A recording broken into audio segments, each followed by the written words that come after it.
আল্লাহ তাআলা আরো বলেন, ওয়ালাউ তারা ইদিল মুজরিমুনা নাকিসু রুউসিহিম ইনদা রাব্বিহিম রব্বানা আবসারনা ওয়া সামি'না ফারজি'না না'মাল সালিহান ইন্না কুন্না মুকিনুন। মহান আল্লাহ তাআলা বলছেন, ওয়ালাউ তারা ইদিল মুজরিমুনা, যখন দেখবে, ইজিল মুজরিমুনা মানে হচ্ছে অপরাধীরা, যারা পাপিষ্ট, যারা হচ্ছে খোদাভীরু নয়, যারা পাপিষ্ট দুর্ভাগা, যারা যখন তারা দেখবে না কিছু রুউসিহিম ইনদা রাব্বিহিম, যখন অপরাধীরা দেখবে তার রবের সামনে মাথা নত হয়ে থাকবে, তারা বলবে, হে আমার রব, রব্বানা আবসরনা সামি'না, হে আমার রব, আমরা দেখেছি এবং শুনেছি, দেখছি এবং হচ্ছে শুনছি। এরপরে বলবে ফারজি'না না'মাল সালিহান ইন্না মুকিনুন, অর্থাৎ তারা যখন জাহান্নামকে দেখবে, শুনবে সেই জাহান্নামের গর্জনকে, তখন তারা বলবে ফারজি'না না'মাল সালিহান ইন্না মুকিনুন, অর্থাৎ আল্লাহ তুমি আমাদেরকে এই পৃথিবীতে আর একবার পাঠাও। এই পৃথিবীতে তারা ফিরে আসতে চাইবে। এটা হচ্ছে সূরা সাজদা 32 নম্বর সূরা, আয়াত নাম্বার হচ্ছে 12। এরপরে আল্লাহ তাআলা আরো বলেন, ওয়ালাউ তারা ইদ উকিফু আলান নারি ফাকালু ইয়া লাইতানা নুরাদ্দু ওয়ালা নুকাযযিবু বিআয়াতি রাব্বিনা ওয়া নাকুনা মিনাল মুমিনিন। যখন তারা জাহান্নামের শাস্তিটাকে অবলোকন করবে, দেখবে, তখন তারা বলবে যে হায় আফসোস, হায় আফসোস, কি করেছি আমরা। আল্লাহ তোমার কাছে একবার ফরিয়াদ করি, আমাদেরকে আর একবার পৃথিবীতে পাঠাও, বেশি না আর একবার পাঠাও। এরপরে কি বলবে যে ফাকালু ইয়া লাইতানা হায় আফসুস নুরাদ্দু ওয়ালা নুকাযযিবু বিআয়াতি রাব্বিনা, আমরা তোমার নিদর্শনগুলিকে, তোমার আয়াতগুলিকে, তোমার হচ্ছে বিধানগুলিকে আমরা অস্বীকার করেছিলাম, মনে মনে ভাবতাম যে এল্লা আসলে কিছু নাই, মরে যাব, শেষ হয়ে যাব, কিন্তু তা নয়। তাহলে আফসোসের 1 নম্বর কারণ হচ্ছে যারা হচ্ছে কি করবে, মহান আল্লাহ তাআলার আয়াতগুলিকে, তার নিদর্শনগুলিকে, তার বিধানগুলিকে যারা মেনে নেবে না, অস্বীকার করবে, পরকালকে যারা অস্বীকার করবে। কত কত বিধান, কত কত আপনার মহান আল্লাহ তাআলার কথা আপনার সামনে আলোচিত হয়েছে, আপনি সেগুলোকে কিছুই মনে করেন। পরকালের ভয়গুলি দেখানো হতো, কিছুই মনে করতেন না। কিন্তু সেই দিন যখন জাহান্নামের আগুনকে দেখবে, একটা উদাহরণ দিলে বুঝতে পারবেন, কোনো একজন অপরাধী, তাকে খুব যদি সহজেই জিজ্ঞাসা করা হয় তুই এই অন্যায় কাজটা করেছিস, সে কখনো স্বীকার করবে না। অথবা এই যে স্টেজটা রয়েছে, এখান থেকে যদি বলা হয় তোকে এখানে ফেলে দিব, বল তুই এটা করেছিস কিনা, সে কখনো স্বীকার করবে না। কিন্তু ওই ব্যক্তিটাকেই যদি 10 তলা বিল্ডিংয়ের ওপর নিয়ে যান, বিল্ডিংয়ের ওপর যদি নিয়ে যান, বাউন্ডারি কিন্তু ঘেরা নাই, যদি বাউন্ডারি ঘেরা না থাকে, ওকে যদি ওই পাশে নিয়ে যান একেবারে শেষ সীমানায়, এরপরে বলবেন তোকে এখান থেকে ফেলে দিব, বল এই কাজটা করেছিস কিনা, সে চিন্তা করবে যদি আমি এখানে স্বীকার করি হয়তো বা কিছুটা হলেও বাঁচব, কিন্তু যদি আমাকে ফেলে দেয় তাহলে তো আমি শেষ। তো যখন 10 তলা থেকে পড়ে যাওয়ার ভয় থাকবে, যদি বাউন্ডারি দেওয়া থাকে, কেউ যদি পিছন দিক থেকে একটু ঠেলাও দেয়, তাহলে সে একেবারে হতভম্ব হয়ে সে বিস্মিত হয়ে যাবে এবং মনে মনে ভাববে এই মনে হয় গেলাম। কিন্তু যদি বাউন্ডারি দেওয়া থাকে তাহলে তার ভয়টা কম হবে, কিন্তু যদি বাউন্ডারি না থাকে তাহলে সে চেষ্টা করবে এইভাবে দেখা যে কত তলা, কত নিচে রয়েছে। ঠিক জাহান্নামের শাস্তিগুলো যখন ওই বান্দা দেখবে, ভয়ে তখন বলবে যে আল্লাহ, স্বীকার করবে যে আল্লাহ আমি অন্যায় করেছি, এই করেছি, সেই করেছি, আল্লাহ তুমি একটা বার আমাদেরকে পৃথিবীতে পাঠাও, তুমি যে নিদর্শনগুলি দিয়েছিলে, তুমি যা কথাগুলো বলেছিলে, আমরা সব কিছু মেনে নিব। কিন্তু সেই দিন আফসোস করে লাভ হবে না। আরও বলবে ওয়া নাকুনা মিনাল মুমিনিন, আর তোমার মধ্যে যারা মুমিন বান্দা, একাত্মবাদ, যারা বিশ্বাসী, তোমার কথা যারা শুনে চলতো, ইমানদার মুমিন, যারা ইমানদার লোক ছিল, আমরা তাদের কথা মতো চলব, তাদেরকে আমরা সঙ্গী হিসাবে গ্রহণ করে নিব।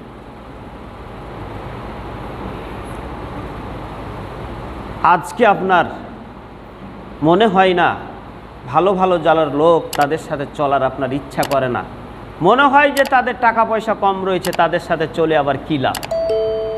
কিয়ামতের মাঠে কিন্তু আপনি বুঝতে পারবেন কি ভয়াবহ শাস্তি যখন আপনি দেখবেন, দেখার পর তখন আর আফসোস করে আপনার লাভ হবে না।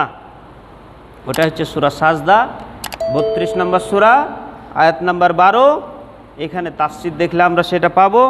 সূরা আনাম 6 নম্বর সূরা, আয়াত নাম্বার হচ্ছে 27, এখানেও সেই কথাটি রয়েছে। সূরা মুলকে মহান আল্লাহ তাআলা আরেকটা আয়াতে বলছেন, وَقَالُوا لَوْ كُنَّا نَسْمَعُ أَوْ نَعْقِلُ مَا كُنَّا فِي أَصْحَابِ السَّعِيرِ।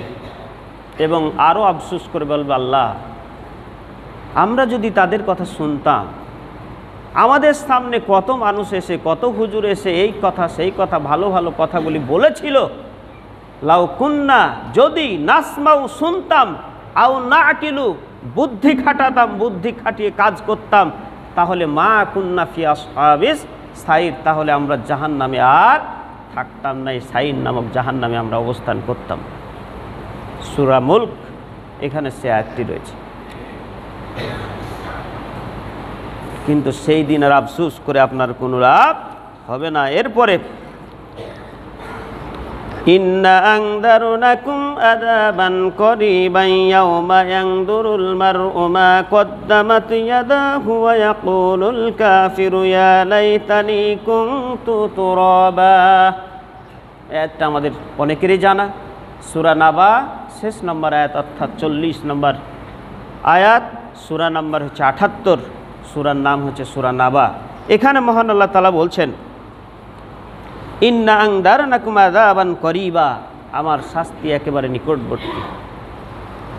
যখন আমি আমার শাস্তিকে তাদেরকে সতর্ক করলাম, সেই দিন মানুষ তার ইয়াউমা ইয়ানজুরুল মারউ মা কদ্দামাত ইয়াদাহু, যখন তার শাস্তিগুলো দেখবে, জাহান্নামের শাস্তিগুলোকে অবলোকন করবে, তখন বলবে ইয়াকুলুল কাফিরু ইয়া লাইতানি কুনতু তুরাবা, হায় আফসোস আমরা যদি মাটি হয়ে যেতাম।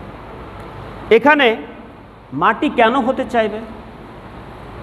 তাফসির আবু বকর জাকারিয়া এই তাফসিরে রয়েছে যে মাটি হতে চাওয়ার কারণটা হচ্ছে, মহান আল্লাহ তাআলা এই পৃথিবীতে যত জীবজন্তু তৈরি করেছেন,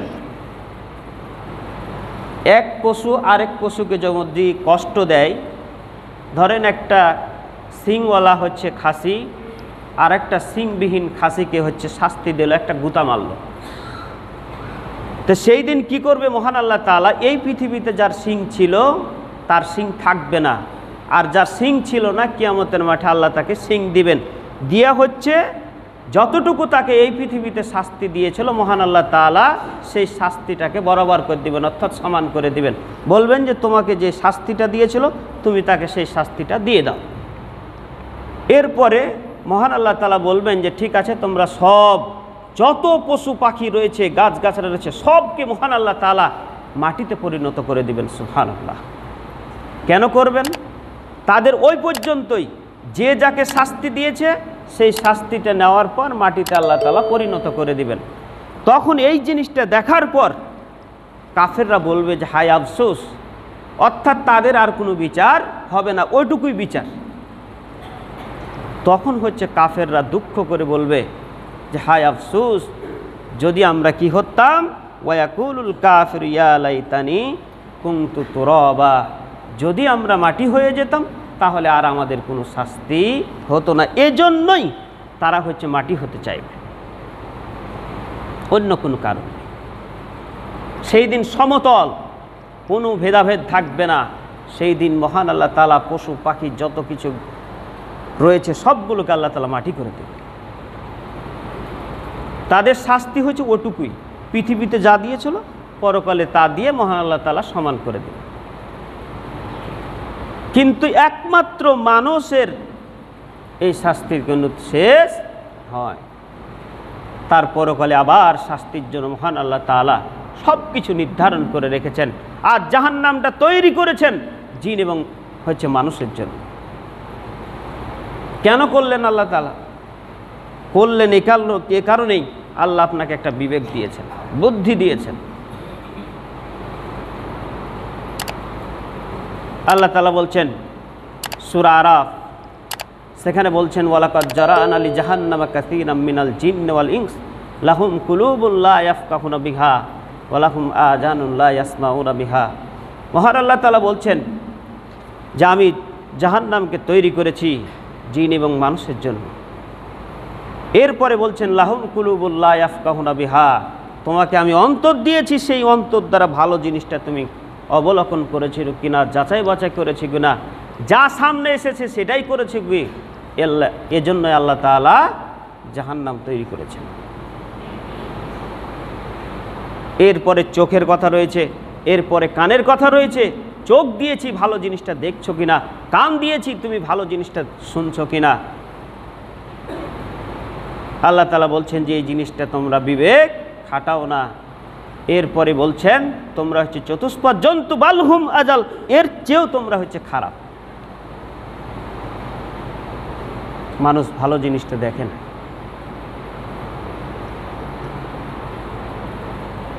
তাহলে মাটি হতে চাওয়ার কারণ হাদিসটা পাবো মুস্তাদরাকে হাকিম 3য় খণ্ড, হাদিসটার নম্বর হচ্ছে 345। 4র্থ খণ্ড রয়েছে, সেই হাদিসের নম্বরটা হচ্ছে 575। সিলসিলা সহিহা হাদিসটার নম্বর হচ্ছে 1966 নম্বর হাদিস, সেখানে সেই হাদিসটি রয়েছে।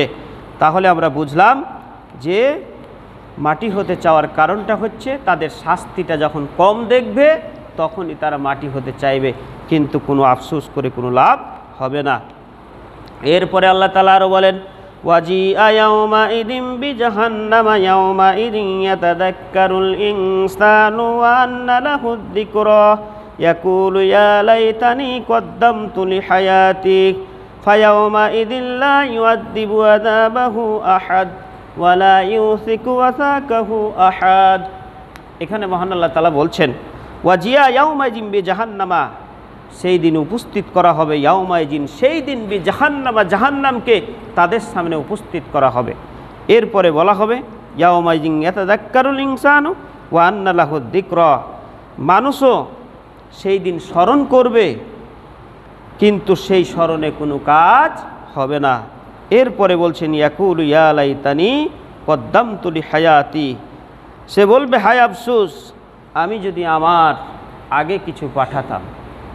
অর্থাৎ আমরা এটা সহজেই বুঝি যে আমার ছেলে মেয়ের ভবিষ্যৎ আছে, একটা কি করতে হবে, ব্যাংক অ্যাকাউন্ট করতে হবে। তারাকে যদি আমরা রেখে যাই, যদি টাকা পয়সা ধন দৌলত সম্পদ কিছু করে না যায়, আমার ছেলে মেয়ে কোথায় কি করবে, কি কাজ করবে, কার দুয়ারে যাবে, কার কাছে হাত পাতবে, এইগুলি আমাদের সবার বুদ্ধি ঠিকই আছে। কিন্তু মহান আল্লাহ তাআলা বলছেন হায় আফসোস কদ্দামতু লিহায়াতি, পরকালীন যে তার কি পাঠাচ্ছে, অগ্রে কি পাঠালো, এটা নিয়ে সে চিন্তা কিছু করে না। পরকালীন জীবনের জন্য তার কিছু সঞ্চয় করা উচিত ছিল, সেই সঞ্চয় সে কিছুই করেনি। হাদিসে রয়েছে মহান আল্লাহ তাআলা পৃথিবীর মানুষ যখন জাহান্নামের সামনে উপস্থিত তখন আফসোস করবে যে হায় আফসোস, যেই দিন আমি 4 স্টলে বসে মানুষের বদনাম করেছি, সেই দিন আমি পারলে মানুষ আল্লাহ জিকির আজকার করতে পারতাম, বাড়ি গিয়ে কোরআন তেলাওয়াত করতে পারতাম, ভালো ভালো কাজগুলি করতে পারতাম, কিন্তু যেই কাজগুলি করেনি, বসে অযথা কোনো সময় খেয়াল না করেই অযথা সময় কাটিয়েছে, সেই দিনকার জন্য সে আফসোস করতে থাকবে, সেই সময়টার জন্য আফসোস করবে, সেই দিনটার জন্য আফসোস করবে, সেই মাসটার জন্য আফসোস করবে, কিন্তু সেই দিন সে আফসোস করে কোনো লাভ হবে না।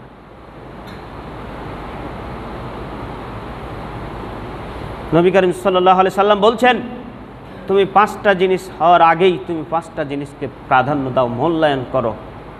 তার মধ্যে একটা হচ্ছে অবসর সময়। মানুষ এই জিনিসটাকে সবচাইতে অযথা সময় ব্যয় করে। তুমি যখন অবসর রয়েছো, সেই অবসর সময়টাকে তুমি কাজে লাগাও। মৃত্যুর পূর্বেই তুমি তোমার জীবনটাকে কাজে লাগাও। কিন্তু আমরা এগুলির বিপরীত করি।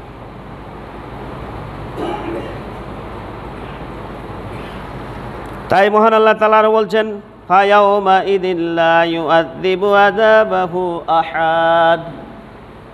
মহান আল্লাহ তাআলা বলছেন, সেই শাস্তিগুলো এমন শাস্তি হবে যেরকম শাস্তি আল্লাহ তাআলার মতো আর কেউ দিতে পারবে না। এরপরে বলছেন, ওয়ালা ইউসিকু ওয়াসাকাহু আহাদ। তার বাঁধার মতো কেউ পৃথিবীতে আর এরকম করে বাঁধতে পারবে না। মহান আল্লাহ তাআলা এমনভাবে বাঁধবেন, হাত পা এমনভাবে বাঁধবেন। এরপরে বলা হয়েছে, তাকে আপনার মুখের ভরে নাকের ভরে ছেঁচড়াতে ছেঁচড়াতে নিয়ে তাকে জাহান্নামে নিক্ষেপ করা হবে, কোনো উপায় থাকবে না। এরপরে আরও যেই জিনিসটার জন্য আফসোস করবে, সেটা হচ্ছে জান্নাত এবং জাহান্নাম মাঝখানে যেই জিনিসটাকে উপস্থিত করা হবে, সেটা হচ্ছে আর মৃত্যু হবে না। মৃত্যু একেবারে ডিলেট। জান্নাতীরা আনন্দ করবে যে আর আমরা মারা যাব না, কিন্তু যারা জাহান্নামে যাবে তারা দুঃখ করতে করতে করতে তাদের জীবন শেষ হয়ে যাবে, কিন্তু আর তারা মারা যাবে না। অর্থাৎ মৃত্যুটাকে হত্যা করা হয়েছে, আর কারো মৃত্যু হবে না। জান্নাতীরা একেবারে আনন্দ করবে, আর জাহান্নামীরা হচ্ছে দুঃখ করতে করতে করতে করতে তার জীবন শেষ হয়ে গেলেও সে আর মৃত্যুবরণ করবে না, জাহান্নামের শাস্তি আস্বাদন করতেই থাকবে। যখনই হাদিসে এসেছে তার চামড়া যখন পুড়ে যাবে, ঠিক সেখানে আবার জুলুদান বাদ্দালনাহুম জুলুদান, অর্থাৎ তার আবার চামড়া হচ্ছে পরিবর্তন করে দে, আবার তাকে এভাবে শাস্তি দিতে থাকবে। কেন করবেন আল্লাহ তাআলা? করার কারণটা হচ্ছে বারবার যাতে করে সে জাহান্নামের শাস্তিটা আস্বাদন করতে পারে, এজন্যই মহান আল্লাহ তাআলা এটা করবেন।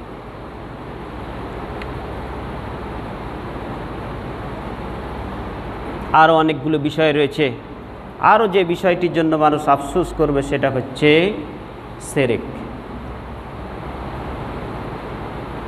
শিরক এমন একটা পাপ, যেই পাপটা হচ্ছে ইহকালে অর্থাৎ আপনার জীবনে যা সঞ্চয় করেছিলেন সবই শেষ। যেমন আগুন লাগলে কি হয়, আপনার সব কিছু শেষ হয়ে যায়। আপনি সেখানে যতই আপনার দলিল থাক বা জামা কাপড় থাক, যাই থাকুক, সব কিছু যেমন শেষ হয়ে যায়, শিরক হচ্ছে এমন একটা হচ্ছে কাজ, যে কাজটা করলে আপনার সব কিছু শেষ, মানে যেটাকে বলা হয় ফরমেট।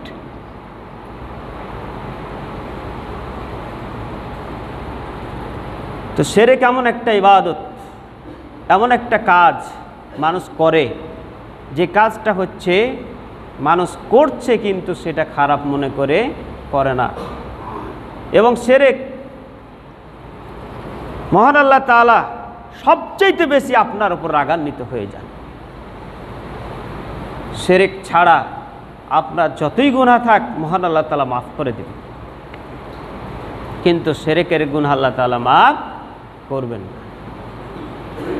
তো সেই দিন আফসোস করে বলবেন যে হায় আল্লাহ, আমরা আসলে বুঝি নাই যে এই শিরকটা আমি করেছি, বুঝতে পারি না। এই কথা বলেও আপনি মাফ পাবেন না। বলবেন যে উমুকের কথা শুনেছিলাম, উমুক আমাকে এই কথা বলেছিল, এটা বলেও আপনি মাফ পাবেন না। কেন পাবেন না? কারণ হচ্ছে আল্লাহ আপনাকে একটা বিবেক দিয়েছেন, বুদ্ধি দিয়েছেন। বাজারে আপনি বাজার করতে গেলে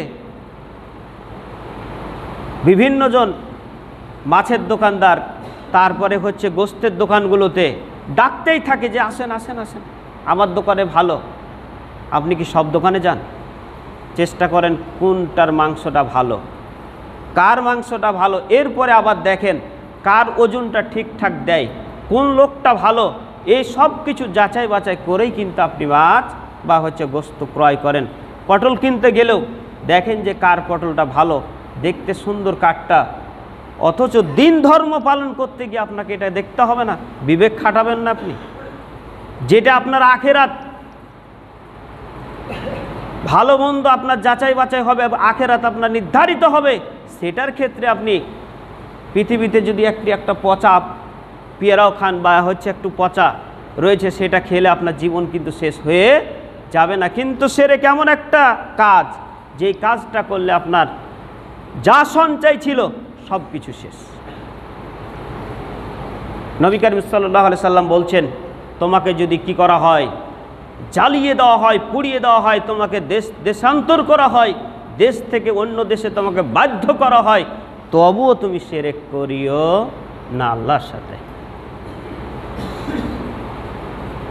আর অনেক বিষয়গুলি ছিল, ইনশাআল্লাহ সামনের জুমায় সেই কথাগুলি বলার চেষ্টা করব।